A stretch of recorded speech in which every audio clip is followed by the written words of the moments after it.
Video, I'll show you how to create views in Zendesk, a simple way to organize and streamline your support process.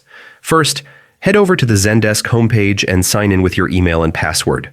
Once you're logged in, look to the left navigation pane and click on the Admin Center. This is where all your key settings live. Inside the Admin Center, open the Workspaces section and select Views. This takes you to the page where you can manage existing views or create a new one. To start fresh, click Add View. Give your view a clear, descriptive name so your team can recognize it instantly. You can also add a short description for extra context, especially helpful when collaborating.